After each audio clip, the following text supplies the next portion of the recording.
এক ফোঁটা শুক্রের মধ্যে 20 কোটি অণু থাকে। ওই 20 কোটির একটা ছিলাম আমি আর আপনি। সুবহানাল্লাহ। বাড়িতে গিয়ে বললেন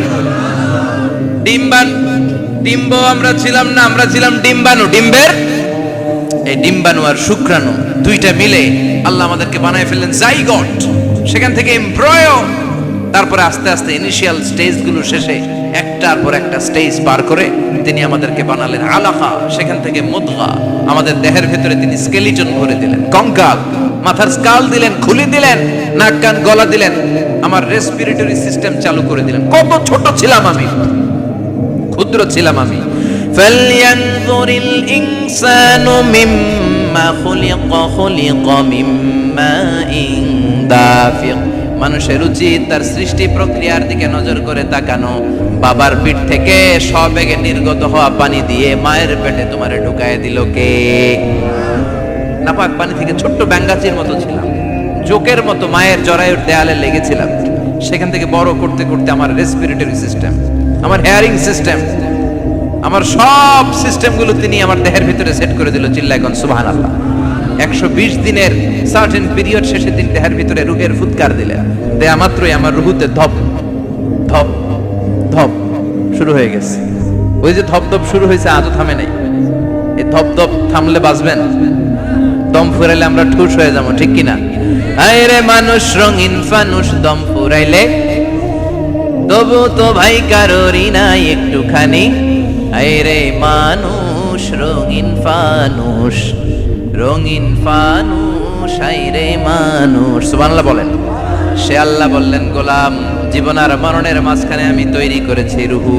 পৃথিবীর বিজ্ঞানীরা সব বানাতে পারে, কম্পিউটার বানাতে পারে, প্লেন বানাতে পারে, হেলিকপ্টার বানাতে পারে, রকেট বানাতে পারে, কিন্তু গোটা বিশ্বের সব বিজ্ঞানীরা মিলে কি রুহু বানাতে পারে নাকি? কথা বলেন। গত বছর সোফিয়া নামে একটা রোবট আসছিল না? কথা কন। ওটা মাথা উঁচু করে নিচু করে কথা বলতে চায়, মানুষের মতো হতে চায়। আসলে কি মানুষ? ওটার মধ্যে কি রুহু আছে? রুহু বানাইতে পারবে কেউ? এই রুহু নিয়ে যে কত গবেষণা, মুমূর্ষ রোগীদের উপর গবেষণা চালিয়েছে অনেক। বুলেট প্রুফ গ্লাসের ভিতরে মুমূর্ষ রোগীকে রেখে রেখে তারা চেক করতে চেয়েছে আমেরিকান বিজ্ঞানীরা যে রুহু কোন দিক দিয়ে বের হয়। তারা ওজন করে দেখে মানুষ মরে গেলে কোন লাশের ওজন বেড়ে যায়, কোন লাশের ওজন কমে যায়। যেটাতে কমে গেছে 2-1 কেজি কমে যায়, তার অবাক। কিরা আগে ছিল 80 কেজি, এখন হয়েছে 78 কেজি, তার মানে 2 কেজি না, এটাই রুহু। এটাই কি? এটা হচ্ছে গবেষণার ধাপ। অনেকগুলো মডিউল তারা আনে, অনেক মুমূর্ষ রোগীকে গ্লাস ফিডিং করা, ইন্টেনসিভ কেয়ারে রেখে তারা অবজার্ভ করে, আর অক্সিজেন মাস্ক খুলে দিয়ে তারা দেখে যে লোকটা ছটফট করে কিভাবে মরে। মরার আগে ওজন মাপ ছিল 80 কেজি, মরে গেছে পরে আবার ওজন দিয়ে দেখে 78 কেজি। কমছে কয় কেজি? বিজ্ঞানে কয় পাইছে, সবাই কয় কি পাইছে? কয় রুহু। কই পাইলেন? কয় আগে 80, এখন 78, 2 কেজি।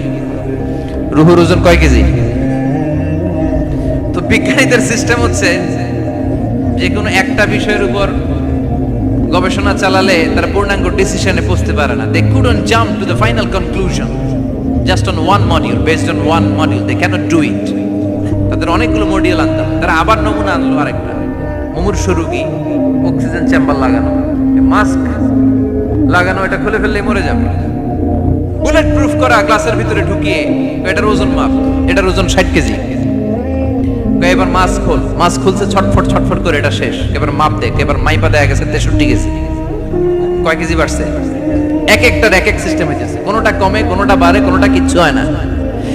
সবাই কয় তাইলে আপনি রুহু পাইলেন কই? আগেরটা কম ছিল, মনে করছিলেন 2 কেজি কমছে, ওইটাই রুহু, এখন 3 কেজি বাইরে গেছে, মিলাইবেন কি দিয়া? কথা কন।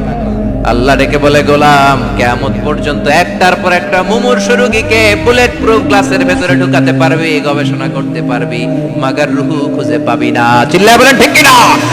কারণ এই রুহুর মালিক কে? সে আল্লাহ বললেন, আল্লাযী খালাকাল মাউতা ওয়াল হায়াতা লিয়াবলুয়াকুম আইয়ুকুম আহসানু আমালা। জীবন আর মৃত্যু বানালাম তোমাদেরকে পরীক্ষা করার জন্য। পরীক্ষা আছে না নাই? গোটা দুনিয়াটাই পরীক্ষা। আল্লাহ যারে পছন্দ করে বেশি তার পরীক্ষাও। আসাদুন নাসি বালাআন আল আম্বিয়া। এই পৃথিবীতে আল্লাহ সবচেয়ে বেশি বালা মুসিবত দিয়ে পরীক্ষা করেছেন নবীদের। কারণ নবীরা আল্লাহর কাছে কম প্রিয় না বেশি প্রিয়? যেহেতু প্রিয় বেশি, পরীক্ষাও। এজন্য মুমিনের উপর যদি পরীক্ষা আসে, মুমিনের উপর যদি অত্যাচার আসে, মুমিনের উপর যদি ধৈর্যের পরীক্ষা আসে, জেল জরিমানা আসে, মুমিন ওইটারে ভয় পায় না। মুমিন ভয় পায় একজনকে, চিল্লায় বলেন তিনি কে? কারণ আল্লাহর ঘোষণা ওয়ালা তাহিনু ওয়ালা তাহজানু, ঘোষণাটা কার? ভয় নাই, তোদের চিন্তা নাই। আনতুমুল আ'লাউনা ইন কুনতুম মুমিনিন, তোমরাই বিজয়ী হবা যদি মুমিন হও, যদি মুমিন হও। এজন্য ধৈর্যের পরীক্ষা দিতে হবে, আল্লাহর উপর তাওয়াক্কুল করতে হবে, অত্যাচার আর জুলুম আল্লাহর নামে সহ্য করে যেতে হবে। চিল্লায় বলেন ঠিক কি না? কারণ মুসলিমের সাথে আল্লাহ থাকে। মুসলিমের বদদুয়াকে বিশ্বনবী ভয় করতে বলেছেন, কারণ মুসলিমের বদদুয়ার মাঝে আর আল্লাহর মাঝে পর্দা থাকে। যারা দুনিয়ার বুকে জুলুম করে তাদেরকে ক্ষমতার মসনদ থেকে নামিয়ে দেয় কে? আর যারা মজলুম হয়, যাদের রক্ত দিয়ে জমিন ভেজে, তাদেরকে জমিনের ক্ষমতা দিয়ে দেয় কে?